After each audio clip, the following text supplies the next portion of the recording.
insight knowledge from our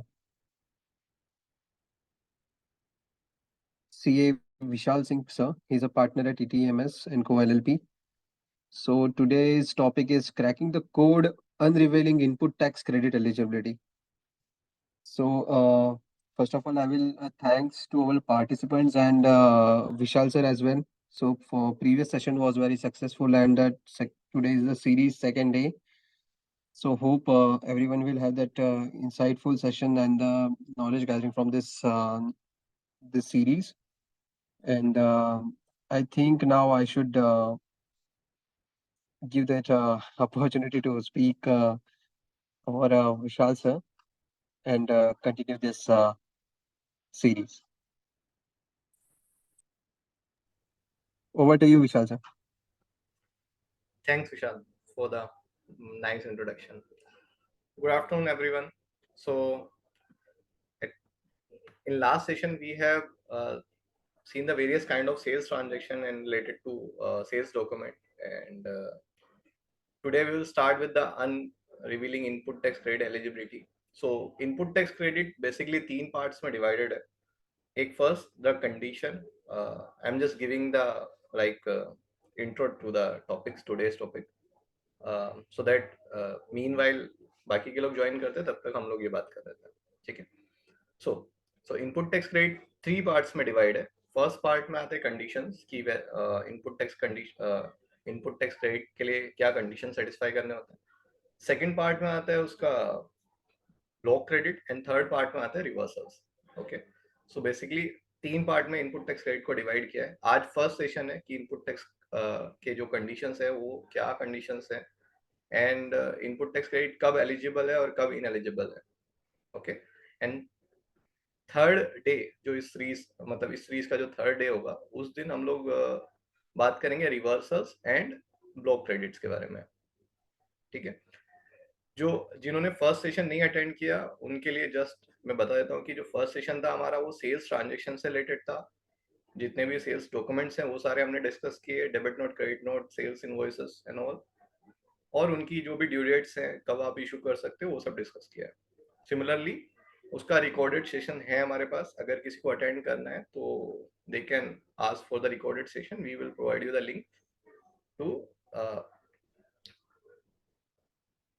attend that session. Okay. So let's start with the second day series, input tax credit. So as I told you the agenda of this that we are going to see this input tax credit conditions.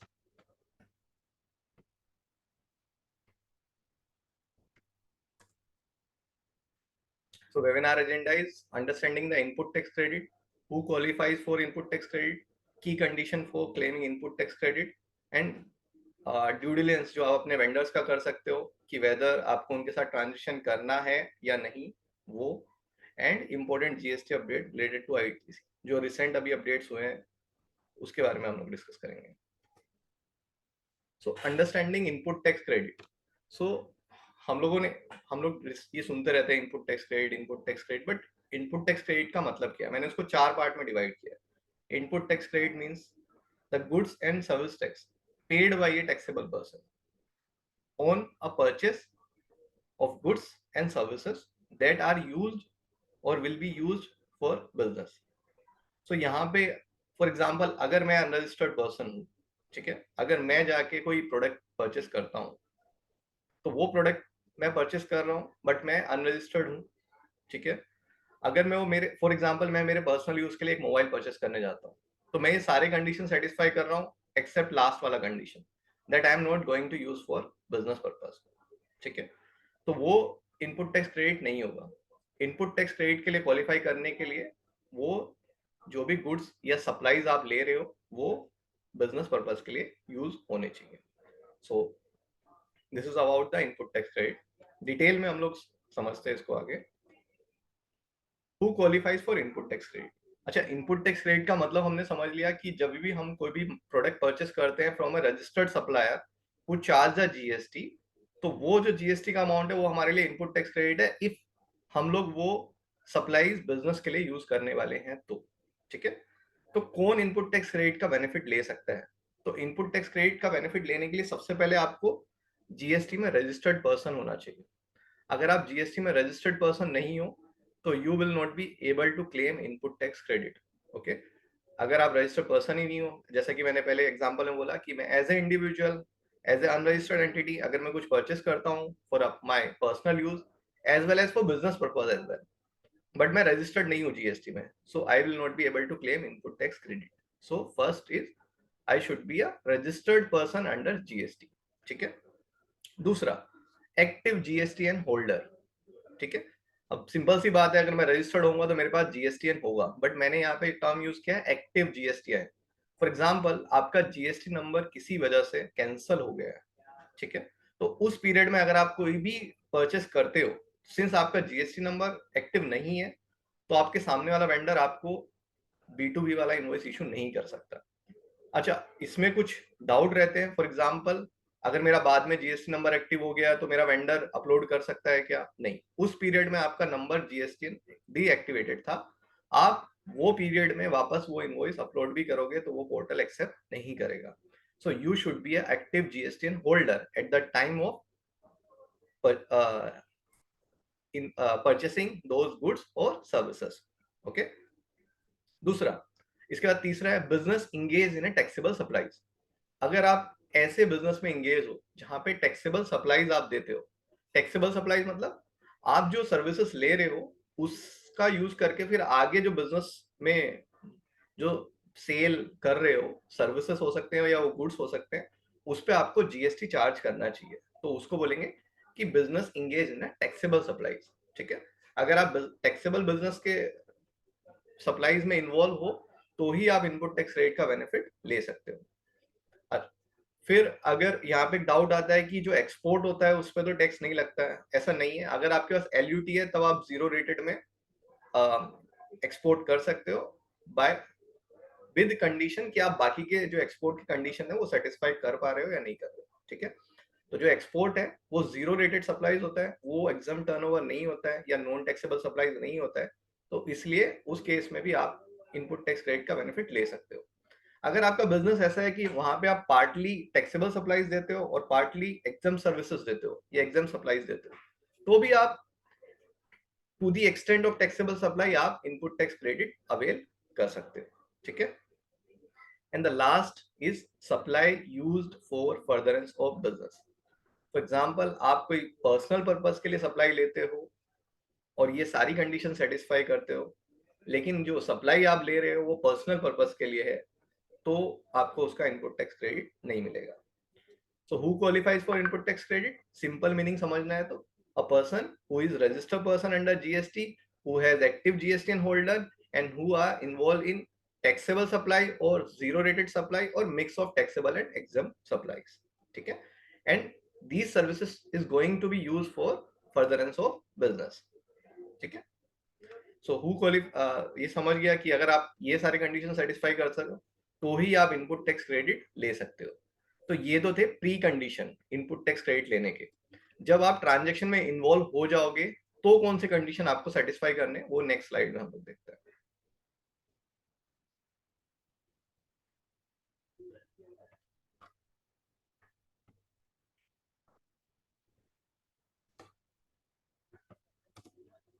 Okay, सो की condition for claiming input tax credit, यहाँ पे 5 से 6 conditions में मैंने उसको divide किया है।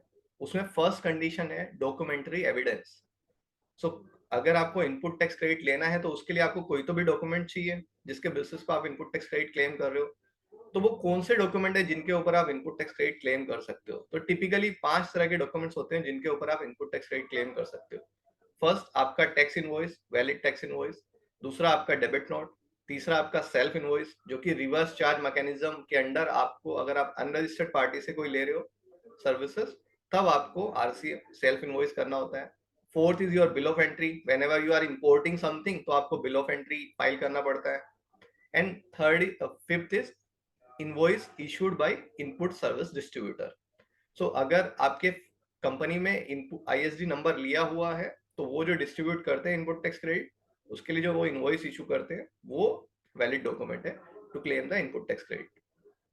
अभी वैलिड टैक्स इनवॉइस डिस्कस कर लेते हैं कि वैलिड टैक्स इनवॉइस क्या होता है, बिकॉज मेजरली हमारे बिजनेस में 99% ट्रांजेक्शन वैलिड टैक्स इनवॉइस के ऊपर होते हैं.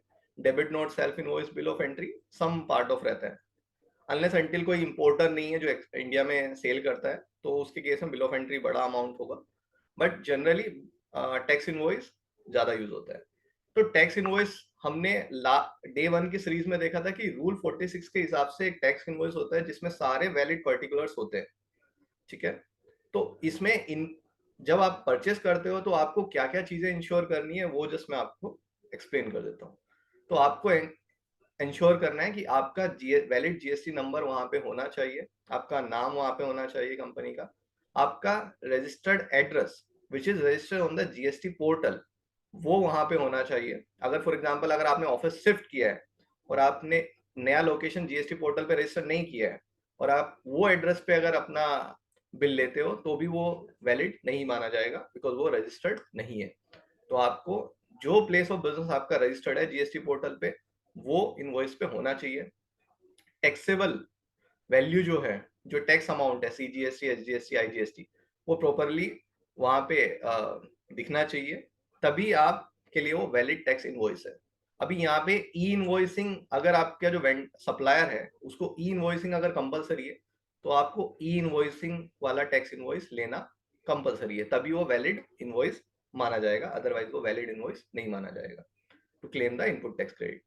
सो आपको इंश्योर करना है कि आपके सारे वेंडर जो ई इनवॉइसिंग के लिए एलिजिबल है वो ई इनवॉइसिंग कर रहे हो और आपको जो इनवॉइस आए वो ई इनवॉइसिंग वाला होना चाहिए. ठीक है. डेबिट नोट आपको सिमिलर जैसा टैक्स इनवॉइस है वैसे ही डेबिट नोट होता है, जो हमने डिस्कस किया था सेल्स में सिमिलर होता है. डेबिट नोट आपको इशू नहीं करना है, जो आपका सप्लायर है वो इशू करेगा अगर कोई सप्लाई आपकी इंक्रीज हुई है तो. ठीक है. Next is self invoice. Self invoice का एक छोटा सा मैं बता देता हूँ.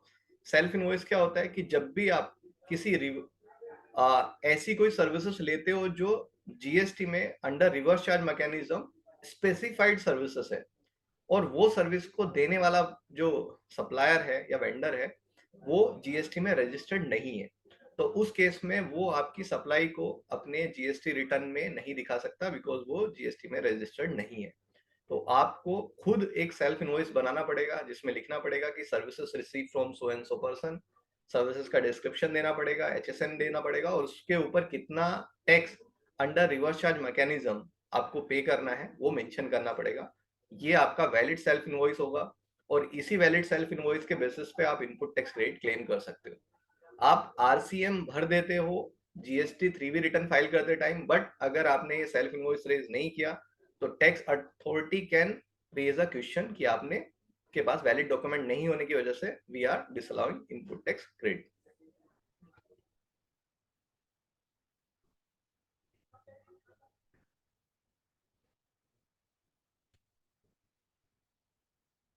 ओके.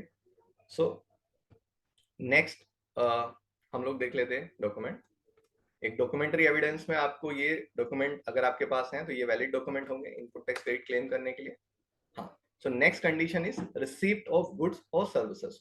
आपके पास इनवॉइस है बट आपने सर्विसेज रिसीव नहीं किए हैं या गुड्स रिसीव नहीं किए तो आप इनपुट टैक्स क्रेडिट नहीं ले सकते बिकॉज वो फेक इनवॉइस की कैटेगरी में आ जाएगा.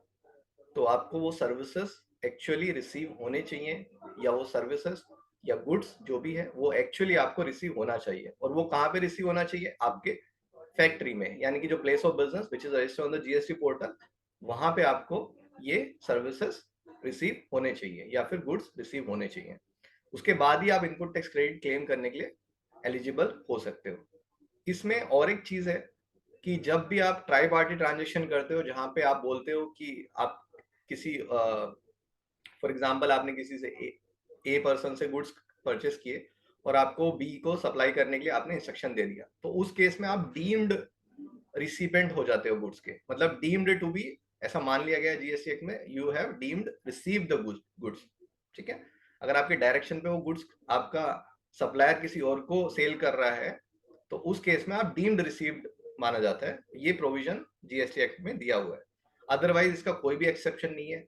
जॉब वर्कर के केस में एक एक्सेप्शन है कि जब भी आप जॉब वर्कर के यहाँ पे गुड्स भेजते हो डायरेक्टली परचेस करके, उस केस में भी आप इनपुट टैक्स क्रेडिट ले सकते हो अदरवाइज जब तक आप ये गुड्स और सर्विसेज आपके प्लेस ऑफ बिजनेस पे नहीं लोगे तब तक आपको इनपुट टैक्स क्रेडिट के लिए आप एलिजिबल नहीं होंगे। सेम चीज आपके इनवॉइस से रिफ्लेक्ट होना चाहिए। फॉर एग्जांपल जैसे हमने मॉडल डिस्कस किए थे bill to ship to model, तो उस केस में आपको बिल टू आपको होना चाहिए, शिप टू वो कहीं और कर रहा है, जहां पे वो शिप टू कर रहा है फिर आपने वो इनवॉइस रेस करना है दूसरा, बिकॉज उसने तो बिल रेस कर दिया आपको, अब आपने भी बिल रेस करना है। ठीक है, तो उस केस में आप ये रिसीप्ट ऑफ गुड्स डीम्ड मान लिया जाएगा कि आपको रिसीव हुए हैं। ठीक है, तो goods should be receive at your place of business. ठीक है, फिर नेक्स्ट है supplier compliance with GST regulations. तो सप्लायर के कौन से कंप्लायंस है विद जीएसटी रेगुलेशन वो होने जरूरी है। तो डिपार्टमेंट ने, जीएसटी डिपार्टमेंट ने सारा वर्डन आपके ऊपर शिफ्ट कर दिया है कि आपके जो भी सप्लायर हैं उन्होंने GSTR1 रिटर्न फाइल करना चाहिए। ठीक है, और वो रिटर्न प्रॉपरली फाइल करना चाहिए और उसके बाद उसका टैक्स पे GSTR3B में करना चाहिए। अगर ये दोनों कंडीशन आपके सप्लायर ने नहीं किए या फुलफिल नहीं किए तो आपको इनपुट टैक्स क्रेडिट अलाउ नहीं किया जाएगा। ठीक है, तो गवर्नमेंट यहाँ पे बोलती है एक्चुअल टैक्स रिसीव्ड या actual tax payment by the supplier, which means कि सप्लायर ने एक्चुअली टैक्स पे करना चाहिए। ठीक है, तो आपने ये इंश्योर भी करना है कि आपका वेंडर GSTR1 भी फाइल करता है, GSTR3 भी फाइल करता है, सो दैट अगर आपका वेंडर GSTR1 फाइल करेगा तो वो आपके GSTR2B में रिफ्लेक्ट होगा।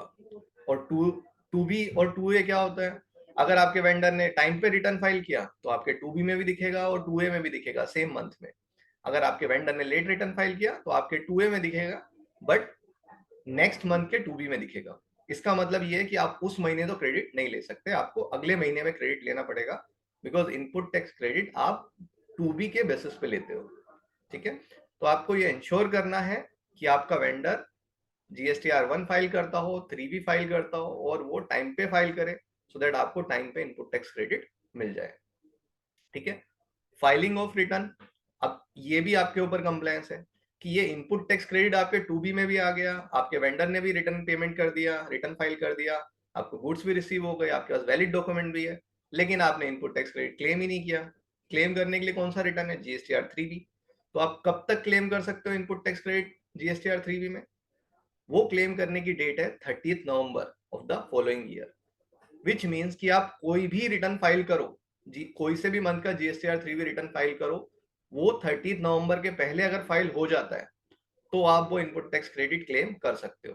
30 नवंबर के बाद अगर वो रिटर्न फाइल करते हो आप GSTR3B और ये इनपुट टैक्स क्रेडिट क्लेम करने की कोशिश करते हो तो आपको as per section 16 sub section 4 वो इनपुट टैक्स क्रेडिट नहीं मिलेगा।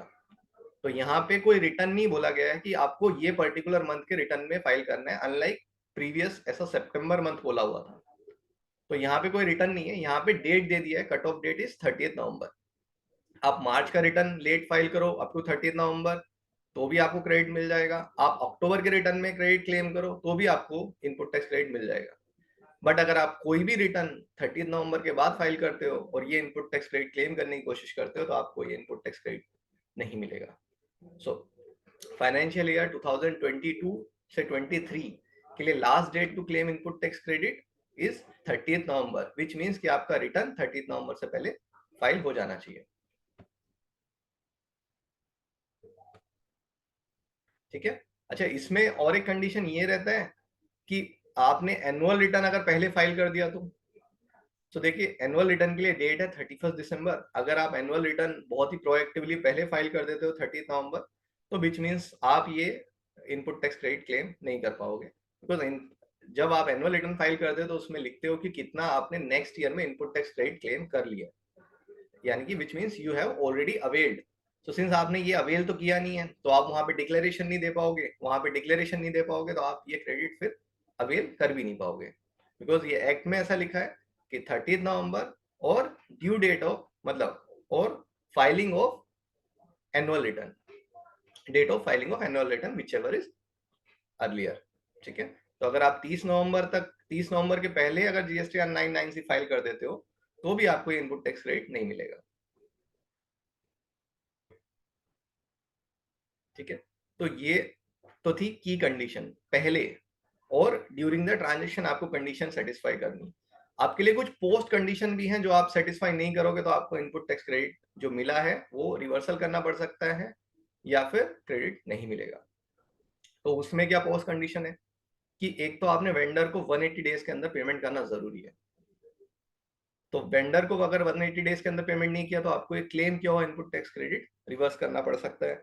ठीक है, जब आप रिवर्स करोगे तो रिवर्सल भी अलोंग विद इंटरेस्ट करना पड़ेगा आपको, बट आप रिक्लेम कर सकते हो when you make the payment to your vendor. तो ये पोस्ट कंडीशन है to avail the input tax credit, और वो इनपुट टैक्स क्रेडिट आपका एलिजिबल इनपुट टैक्स क्रेडिट रहे उसके लिए आपको वेंडर को पेमेंट करना जरूरी है।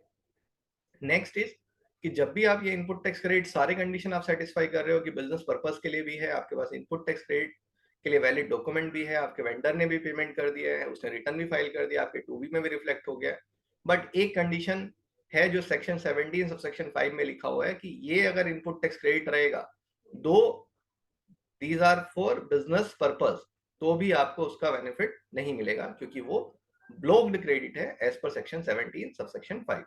तो आपको वो ब्लॉक क्रेडिट का भी कंडीशन चेक करना पड़ेगा कि वेदर जो इनपुट टैक्स क्रेडिट आपने क्लेम करना है वो 17 सब सेक्शन 5 में तो ब्लॉक नहीं है। ठीक है,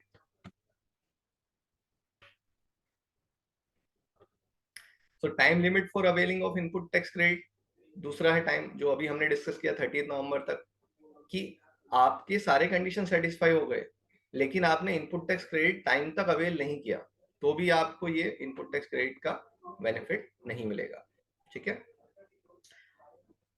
तो ये जो भी पोस्ट कंडीशन है अगर आप ये सेटिस्फाई करते हो तो ही आपको इनपुट टैक्स क्रेडिट का बेनिफिट मिलेगा, अदरवाइज आपको इनपुट टैक्स क्रेडिट का बेनिफिट नहीं मिलेगा।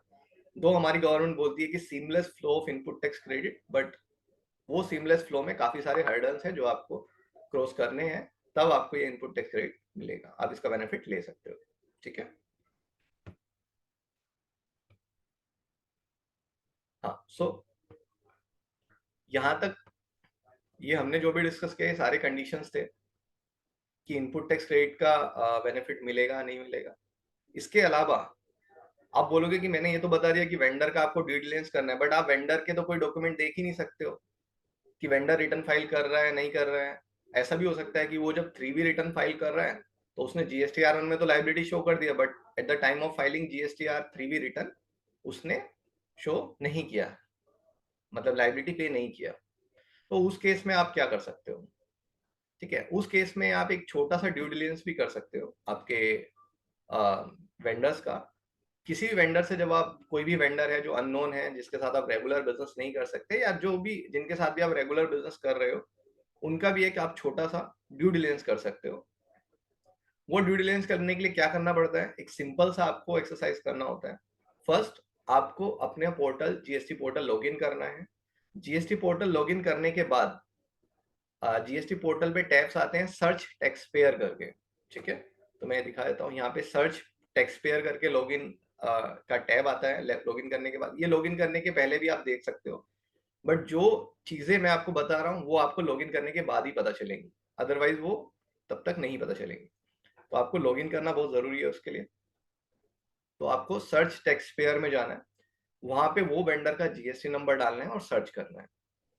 आप जब लॉगिन करके वेंडर का GST नंबर डाल के सर्च करोगे तो आपको बहुत सारे चीजें दिखेंगी। उसमें से कुछ चीजें मैं बता देता हूँ, जैसे कि उसका नेम दिखेगा, उसका नाम लीगल नेम क्या है, उसका उसका कॉन्स्टिट्यूशन क्या है, प्राइवेट लिमिटेड है, LLP है, प्रोप्राइटर है, वो पता चलेगा। उसका जुरिसडिक्शनल ऑफिसर कौन है वो पता चलेगा। उसका टर्नओवर क्या चल रहा है एज ऑफ नाउ, उसका एक रेंज आपको मिल जाएगा। ठीक है, फिर उसके अलावा नीचे जो टैब है उसमें आपके डायरेक्टर या प्रोप्राइटर्स जो भी रहेंगे उनके नाम, ड्यू टू प्रीवियसली मैंने ये सब हाइड किए हुए हैं, बट आपको यहाँ पे एक्चुअल नाम्स दिख जाएंगे कि कौन कौन उसके डायरेक्टर हैं या कौन कौन प्रमोटर हैं। ठीक है, उसके बाद उसका नेचर ऑफ बिजनेस दिख जाएगा। आपको ये भी चेक करना बहुत जरूरी है कि आप जिस वेंडर से परचेस कर रहे हो उसका वो नेचर ऑफ बिजनेस है भी या नहीं, अदरवाइज देर आर चांसेस कि आप क्रॉस क्वेश्चनिंग में फंस सकते हो कि वो सप्लाई कर रहा है कोई और सर्विसेज और उसके पोर्टल पे तो गुड्स ही रजिस्टर्ड है नेचर ऑफ बिजनेस एक्टिविटीज में। तो यहाँ पे उसके आपको नेचर ऑफ बिजनेस के सारे एक्टिविटी दिख जाएंगे जो जो पोर्टल पे उसने मेंशन किए हुए हैं। उसके बाद एक शो फाइलिंग टेबल करके फर्स्ट स्टेप दिखता है, जो बिना लॉगिन के भी आपको दिख सकता है। आपको जीएसटी पोर्टल पे बिना लॉगिन करके भी चेक करोगे तो आपको शो फाइलिंग टेबल मिल जाएगा। लेकिन इसके अलावा ये जो दो टैब है, e way bill history and liability and paid percentage, ये आपको नहीं दिखेंगे। फिलहाल ई वे बिल हिस्ट्री जो है वो गवर्नमेंट ने अभी तक लाइव नहीं किया है, तो आप वो नहीं देख सकते। बट फर्स्ट मैं बता देता हूँ शो फाइलिंग टेबल से आप क्या देख सकते हो। शो फाइलिंग टेबल से आपको उसके लास्ट 10 to 12 जीएसटी रिटर्न दिखेंगे, जीएसटीआर 1, 3B और एनुअल रिटर्न सब दिखेंगे विद डेट ऑफ फाइलिंग। उससे आप ये पता लगा सकते हो कि वेदर आपका वेंडर जो है वो टाइम पे जीएसटी रिटर्न फाइल करता है या नहीं करता है। फॉर एग्जाम्पल वो जीएसटीआर 1 रिटर्न टाइम पे फाइल कर रहा है, नहीं कर रहा है, लेकिन 3B फाइल भी टाइम पे नहीं फाइल कर रहा है, तो इसका मतलब क्या होगा कि आपको क्रेडिट उस महीने तो नहीं मिलेगा। इसका मतलब क्या हो गया कि आपका फंड एक महीने के लिए ब्लॉक रहने वाला है। तो फिर उस केस में आप उसको जीएसटी का पेमेंट हेल्ड अप कर सकते हो। जब वो पेमेंट करेगा तब आप उसका फंड रिलीज कर सकते हो। तो ये सेफ गार्ड है, आप अपने आप को सेफ गार्ड कर सकते हो यहाँ पे। दूसरा है ई वे बिल हिस्ट्री, जो मैंने जैसा बताया कि ये टैब अभी तक एक्टिव नहीं है, तो आप इसको यूज नहीं कर सकते। नेक्स्ट है लाइबिलिटी पेड परसेंटेज। इससे आप पता लगा सकते हो कि वो वेंडर अपने जीएसटीआर 3B की लाइबिलिटी पे करता है या नहीं पे करता। ये कंपैरिजन देता है कि आप वो जीएसटीआर 1 में उसका लाइबिलिटी कितना है, उसके सामने उसने 3B में कितना लाइबिलिटी पे किया है, और उसने कितना इनपुट टैक्स क्रेडिट क्लेम किया है जो उसके 2B में दिख रहा है या नहीं दिख रहा है। तो ये तीनों चीजें वो कंपेयर करके दे देता है आपको, और परसेंटेज में आपको फिगर बताता है। अगर आपका वेंडर 100% पे है, ठीक है, तो इसका मतलब ये है कि आपका वेंडर प्रॉपरली जीएसटीआर 1 का लाइबिलिटी पे कर रहा है 3B में, और इनपुट टैक्स क्रेडिट जो वो क्लेम कर रहा है वो एक्सेस क्लेम नहीं कर रहा है, वो एज पर 2B क्लेम कर रहा है। अगर 100 के ऊपर परसेंटेज है तो उसका मतलब ये होता है या तो वो लाइबिलिटी ज्यादा पे कर रहा है, या तो फिर उसके 2B में ज्यादा इनपुट टैक्स क्रेडिट है लेकिन वो क्लेम कम कर रहा है। ठीक है, लेकिन अगर इसके अलावा तीसरा केस ऐसा बनता है कि लाइबिलिटी वो कम पे कर रहा है, परसेंटेज कम आ रहा है, 100 के नीचे परसेंटेज आ रहा है, इसका मतलब ये है या तो वो लाइबिलिटी पूरी पे नहीं कर रहा है, या तो फिर वो एक्सेस क्रेडिट क्लेम कर रहा है। ठीक है, ये एक्सरसाइज करना किस लिए जरूरी है। फॉर एग्जाम्पल आज आप वेंडर ने अपने वेंडर को आज आप जानते हो, आपने उसके साथ कोई ट्रांजेक्शन कर लिया, वो आपके 2B में भी रिफ्लेक्ट हो गया, आपने इनपुट टैक्स क्रेडिट भी ले लिया। ठीक है, लेकिन सब्सिक्वेंटली अगले 5 साल में कभी भी ऐसा डिपार्टमेंट को पता चलता है कि ये वेंडर ने जो input tax credit pass on किया है वो विदाउट टेकिंग सप्लाईज, मतलब उसने कुछ ऐसे वो एक्टिविटीज में इन्वॉल्व था जहां पे फेक इनवॉइसेस के बेसिस पे क्रेडिट जनरेट किया था, यानी कि गवर्नमेंट को एक्चुअल टैक्स पेमेंट नहीं किया है, तो उस केस में आपका इनपुट टैक्स क्रेडिट डिसअलाउ हो सकता है। तो टू इंश्योर ये सारी चीजें, मतलब आप पूरा 100% तो इंश्योर नहीं कर सकते हो, बट टू सम एक्सटेंट आप ये इंश्योर कर सकते हो कि उसने इनपुट टैक्स क्रेडिट, ऐसा तो नहीं है कि उसके 2B में कुछ भी इनपुट टैक्स क्रेडिट नहीं है, उसने जितना भी जीएसटीआर में लाइबिलिटी दिखाया सारा का सारा GST input tax credit claim ऐसे ही किया विदाउट एनी सप्लाई, और वो पे करके दिखा दिया आपको। ठीक है, तो इस केस के लिए आपको ये रिपोर्ट देखना बहुत जरूरी है। ठीक है, तो जैसे यहाँ पे दिख रहा है कि उसके लास्ट ईयर के दिख रहे हैं, अगर आप देख सकते हो तो, कि लास्ट ईयर उसने 22-23 में सब 100% है, और कहीं पे 99% है, लेकिन कहीं कहीं पे 101% या 102% भी है। तो इसका मतलब ये है कि उसने किसी महीने में शायद कम क्लेम किया और किसी महीने में ज्यादा क्लेम किया, बट मोस्टली 100% है। ठीक है, यहाँ पे आपको जुलाई, जून, मई, अप्रैल का 100% दिख रहा है, बट टोटल देखेंगे तो 68% दिख रहा है। इसका मतलब ये है कि अभी, बिकॉज अभी जो रिपोर्ट है लेटेस्ट रिपोर्ट है, जो अभी अगस्त महीने का जो रिटर्न है वो सिर्फ GSTR 1 फाइल हुआ है, 3B फाइल नहीं हुआ है, जिसकी वजह से वो 68% दिखा रहा है। वेयर एज आप यहाँ से कंक्लूड कर सकते हो कि वेदर आपका वेंडर लास्ट 2 साल का यहाँ पे ऑलमोस्ट दिख रहा है, कि आप देख सकते हो कि आपका वेंडर जीएसटी पे कर रहा है या नहीं पे कर रहा है, और पे कर रहा है तो वो बेस्ड ऑन उसके 2B रिपोर्ट्स के अनुसार पे कर रहा है या नहीं पे कर रहा है। ठीक है, तो ये एक ड्यू डिलिजेंस है जो आप हमेशा अपने वेंडर्स का कर सकते हो before making any supply from those vendor. ठीक है, तो ये आज का जो सेशन है वो बहुत जल्दी खत्म हो जाएगा। हम लोग और 10-15 मिनट में उसको वाइंड अप कर देंगे, फिर आपके जो क्वेरीज हैं वो हम सॉल्व कर देंगे। ये बिकॉज इसमें कैसा था कि वो 3 पार्ट में डिवाइड इसलिए किया है, एक दिन में वो करना पॉसिबल नहीं है, तो वो इसलिए 3 पार्ट में डिवाइड कर दिया है। अभी जो रिसेंट इंपॉर्टेंट जीएसटी अपडेट आए हैं आईटीसी से रिलेटेड, वो मैं आपको बता देता हूँ। एक रूल 86B है, ये अमेंडमेंट तो बहुत पहले आ गया था बट ये इफेक्टिव नहीं था जीएसटी पोर्टल पे। इस अमेंडमेंट का मतलब ऐसा है कि इफ आपकी tax liability for a particular month 50 lakh के ऊपर है, फॉर ए पर्टिकुलर मंथ अगर 50 लाख के ऊपर आपका टैक्स लायबिलिटी पे करने के लिए आ रहा है, तो उस मंथ में आपको 99% आईटीसी का क्रेडिट, दो आपके पास sufficient input tax credit available है वो 50 लाख पे करने के लिए, but still you are allowed to take only 99% of input tax credit, which means कि आपको 1% कैश में पे करना पड़ेगा। ठीक है, तो ये जो अमेंडमेंट है ये जीएसटी पोर्टल पे अभी लाइव हो गया है। तो जब भी आपको टैक्स लायबिलिटी 55 लाख के ऊपर आती है और आपके कंसल्टेंट बोलते हैं कि आपको कैश में पे करना पड़ेगा, तो आप सरप्राइज ना हो कि ये क्यों पे करना पड़ेगा, बिकॉज ऑफ दिस रूल। ये रूल के हिसाब से आपको 1% एटलीस्ट कैश में पेमेंट करना पड़ेगा, दो आपके पास सफिशिएंट इनपुट टैक्स क्रेडिट का बैलेंस अवेलेबल है। ठीक है, दूसरा है electronic credit reversal and reclaimed statement. तो ये एक input tax credit reversal and reclaimed statement आ गया है जीएसटी पोर्टल पे। इसका मतलब ऐसा है कि फॉर एग्जांपल आपने वेंडर्स को 180 डेज में पेमेंट नहीं किया, ठीक है, आपने वेंडर को 180 डेज में पेमेंट नहीं किया, तो you are liable to reverse the input tax credit. तो इसमें आप इनपुट टैक्स क्रेडिट रिवर्सल का डिटेल दे सकते हो कि this much input tax credit में आप क्या कर रहे हो, रिवर्सल कर रहे हो। ठीक है, इसके अलावा गवर्नमेंट और एक अमेंडमेंट लेके आई है।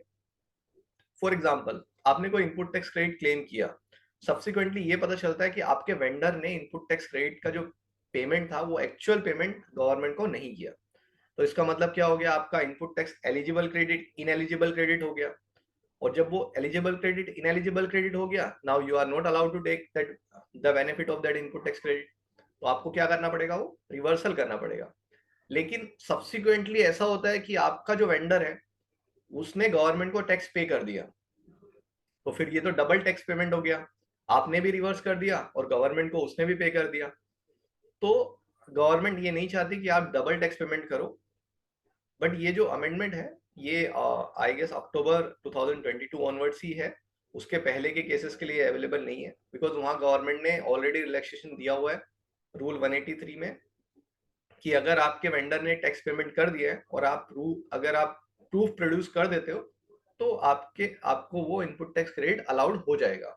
ठीक है, विद सम कंडीशंस कि वो ऑफिसर ने वेरीफाई करना चाहिए और वो सेटिस्फाई होना चाहिए। ठीक है, तो इसके लिए ये जो रूल है, ये सेक्शन में अमेंडमेंट है, वो वही रीजन है कि गवर्नमेंट को डबल टैक्सेशन नहीं चाहिए, बिकॉज ये जीएसटी लाने का पर्पज ही ऐसा था कि कैस्केडिंग इफेक्ट खत्म करना है। ठीक है, तो अगर आपने फॉर एग्जांपल आपके वेंडर ने पेमेंट नहीं किया और आपको वो रिवर्स करना पड़ा इनपुट टैक्स क्रेडिट, या फिर आपने वेंडर को 180 डेज में पेमेंट नहीं किया और उस वजह से आपको रिवर्स करना पड़ा क्रेडिट, तो वो दोनों भी केस में आप इनपुट टैक्स क्रेडिट रिवर्सल करोगे और ये स्टेटमेंट में रिपोर्ट कर दोगे।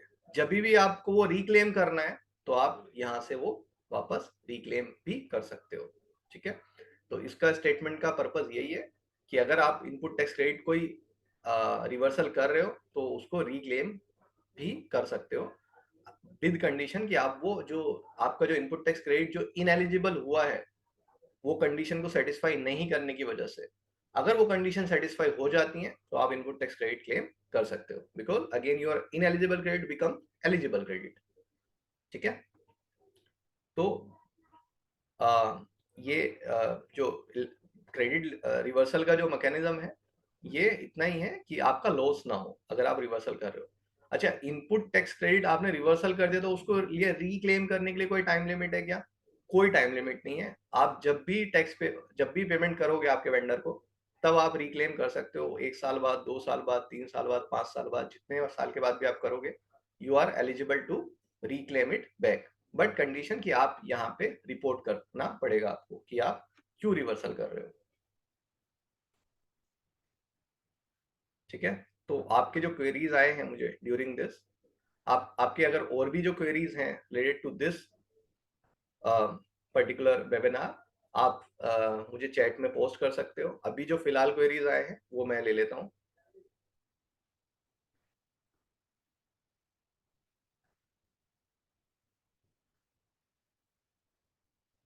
हाँ, सो मीनिंग ऑफ एलयूटी, एलयूटी मतलब होता है लेटर ऑफ अंडरटेकिंग। कोई भी एक्सपोर्टर को अगर बिना जीएसटी चार्ज किए एक्सपोर्ट करना है तो उसके लिए आपको जीएसटी पोर्टल पे लेटर ऑफ अंडरटेकिंग अप्लाई करना पड़ता है। इसके लिए आपको 2 विटनेस के प्रूफ चाहिए होते हैं।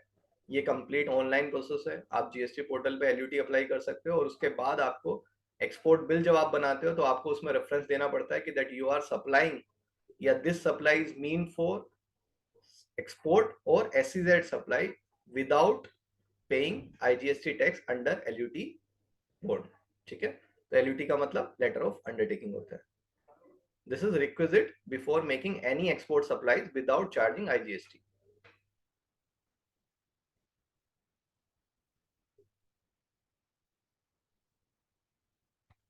ITCB can be claimed earlier of due date of filing annual return or 30th November of the following year, whichever is earlier, correct। आपको देखना पड़ेगा कि वो बिफोर 30th नवंबर और आपका एनुअल रिटर्न तब तक फाइल ना हुआ हो। इंटरेस्ट रेट जो है ये फाइनेंस एक्ट 2022 में मेंशन है सेक्शन के अंडर कि अभी interest rate is 18% instead of 24%, but department अभी भी शायद 24% चार्ज कर रहा है। तो आप फाइनेंस एक्ट 2022 का रेफरेंस दे सकते हो and ask them to charge 18%।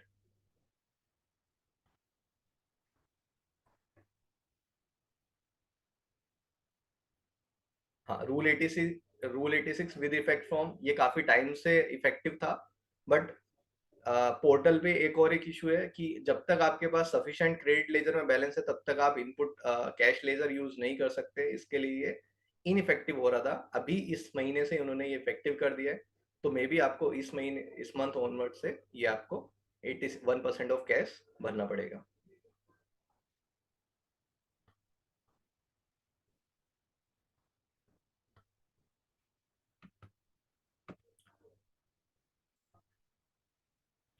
So I'm waiting for your queries. You can post your queries here or can send me directly through private chat.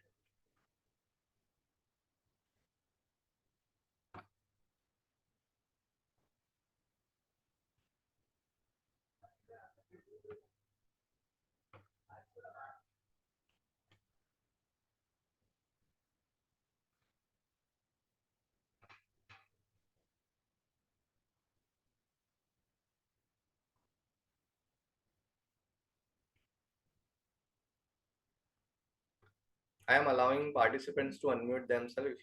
If anybody wants to uh, unmute and ask the query, you are welcome.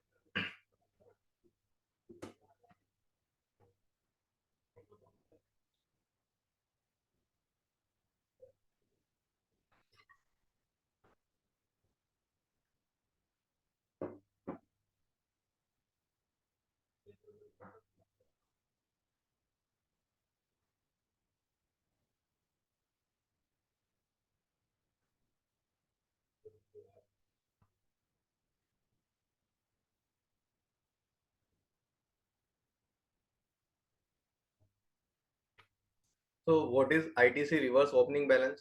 So government ने बोला है कि इस financial year since ये जो facility है वो new facility है, पोर्टल पे उन्होंने इम्प्लीमेंट किया है कि अगर आपके पास भी कोई ओपनिंग बैलेंस है जो आपने रिवर्स किया था और उसको आपको रिक्लेम करना बाकी है, ठीक है, तो उस केस में आप ये पोर्टल पे अपना डिक्लेरेशन दे सकते हो कि इतना आपने आईटीसी रिवर्स किया हुआ है। वो जो भी आप सबमिशन करोगे उसमें 2 या 3 बार आप रेक्टिफाई कर सकते हो वो फिगर को। फिर वो फिगर जो भी आप बताते हो कि इतना मेरा ओपनिंग बैलेंस क्लेम करना बाकी है, वो डायरेक्टली ऑफिसर के पास चला जाएगा फॉर वेरिफिकेशन।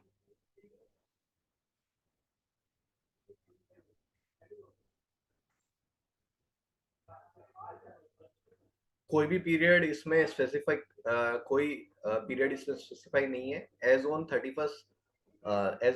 31 मार्च 2023 अगर आपका कोई भी ऐसा क्रेडिट बाकी है जो आपने रिवर्स किया था ड्यू टू एलिजिबिलिटी कंडीशन, अगर वो आपने रिक्लेम करना बाकी है तो आप वो पूरा का पूरा अमाउंट वहां पे मेंशन कर सकते हो। बिकॉज रिक्लेम करने के लिए कोई भी टाइम लिमिट एप्लीकेबल नहीं है, तो आप कभी भी उसको रिक्लेम कर सकते हो, बट ये जो अमेंडमेंट है ओपनिंग बैलेंस का, वो डिपार्टमेंट सिर्फ यही जानना चाहता है आपसे कि कितना आपका ओपनिंग बैलेंस के थ्रू आपका रिक्लेम करना बाकी है। इसका सीधा सीधा सा कनेक्शन जो गवर्नमेंट का है वो इससे है कि फॉर एग्जांपल अगर इन फ्यूचर आप रिक्लेम करते हो तो at least they should be aware कि आपने ये कब रिवर्स किया था।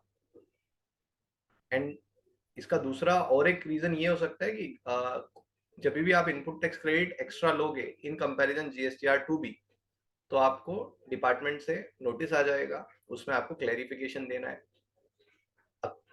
अनदर रीजन इज सिमिलरली जैसा जीएसटीआर 1(3)B के केस में हुआ है, अगर आपका कोई भी डिफरेंस रहता है जीएसटीआर 1(3)B में, तो भी आपको DRC 01B इशू हो जाएगा।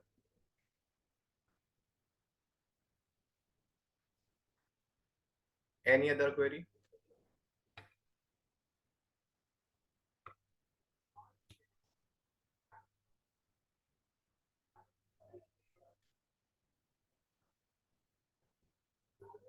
तो जो हमारा नेक्स्ट सेशन होने वाला है 21 सितंबर को, वो होगा ब्लॉक क्रेडिट एंड रिवर्सल्स पे।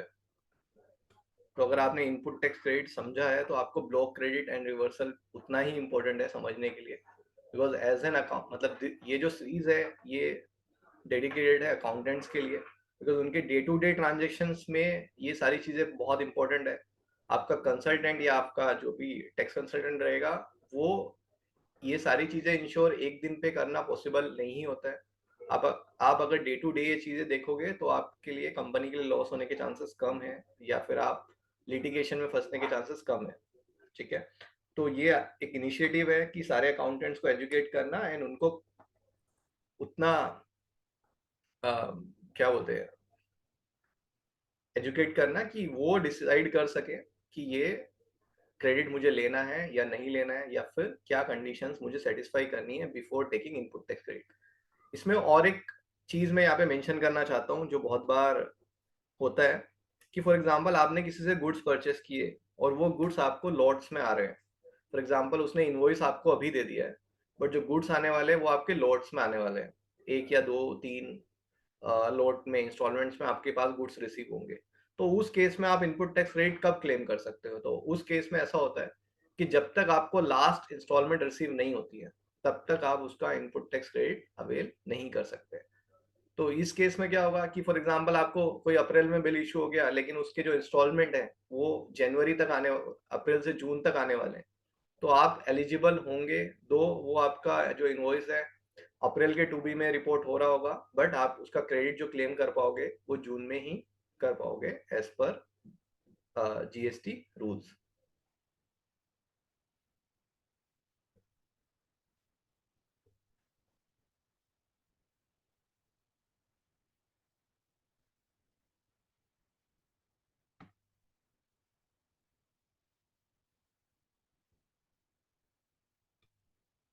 अगर और किसी का कोई स्पेसिफिक क्वेरी है तो पूछ सकते हैं।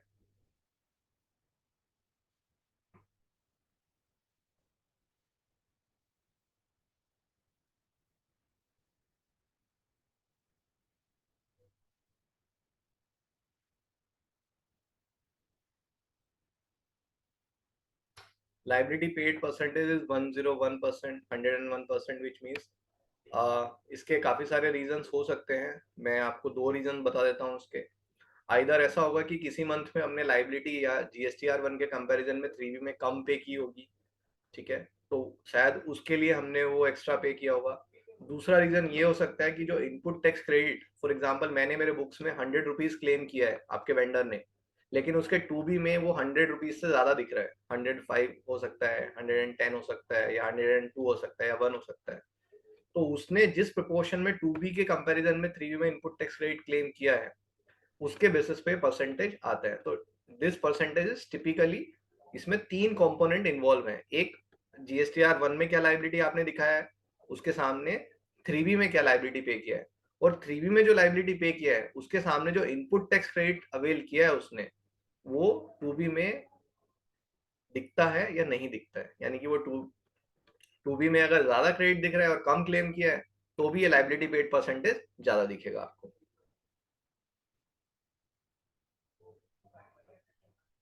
So it is good if your vendor have more than 100%.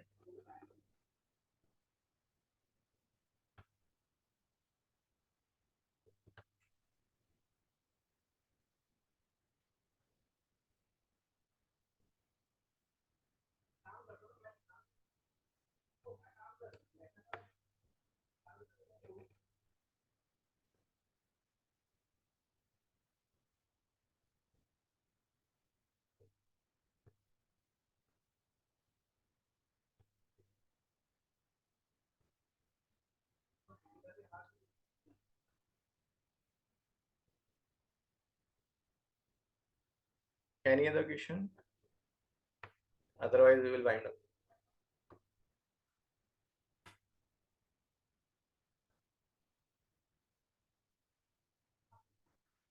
So come question आने का रीजन ये हो सकता है, या तो मैंने बहुत अच्छे से समझाया और आपको सब कुछ समझ में आ गया है, या फिर मैंने जो समझाया वो आपको नहीं समझाया. So on a very good note कि मैंने जो भी आपको समझाया है आप सबको अच्छे से समझ में आया है और आपको उसके रिलेटेड कोई भी एक्स्ट्रा क्वेरी नहीं है. ठीक है, अगर आपको कोई भी क्वेरी है. अच्छा, और एक क्वेरी, इफ लेस देन 100%, तो देन उसका मतलब ये होगा कि या तो आपके वेंडर ने जो जीएसटीआरएन में लाइबिलिटी दिखाया है वो पूरा पे नहीं किया है, या फिर उसने input tax credit excess avail कर लिया है. तो उस केस में आपको ये चेक करना पड़ेगा कि जैसा कि अभी मैंने एक केस बताया कि जहाँ पे गुड्स का जो बिल था वो अप्रैल का था, लेकिन उसको रिसिप्ट जून में हुआ है, तो उसने क्रेडिट जून में क्लेम किया होगा, बट जून के मंथ में वो 2B में रिपोर्ट में तो नहीं दिखेगा. तो इसके लिए यहाँ पे थोड़ा बहुत वेरिएंस आ सकता है कि 100% से कभी कभी कम हो सकता है. अगर उसके लिए वो परचेस बहुत बड़ा परचेस होगा जो कि उसको जून में क्रेडिट मिल रहा है लेकिन बिल तो अप्रैल में दिख रहा है, तो फिर आपको ऐसा दिखेगा कि अप्रैल में उसने ज्यादा परसेंटेज पे किया है, 100% से ज्यादा होगा, और जून में उसका कम परसेंटेज होगा. तो आपको ये भी देखना पड़ेगा कि जब हम लोग कंपेयर कर रहे हैं तो 1-2 महीने का आगे पीछे का ट्रेंड देख ले कि फॉर ऐसा हो सकता है कि किसी महीने में उसने इनपुट टैक्स क्रेडिट क्लेम नहीं किया हो और किसी महीने में ज्यादा क्लेम कर लिया हो, या मतलब जो नहीं क्लेम किया उसको क्लेम कर लिया हो.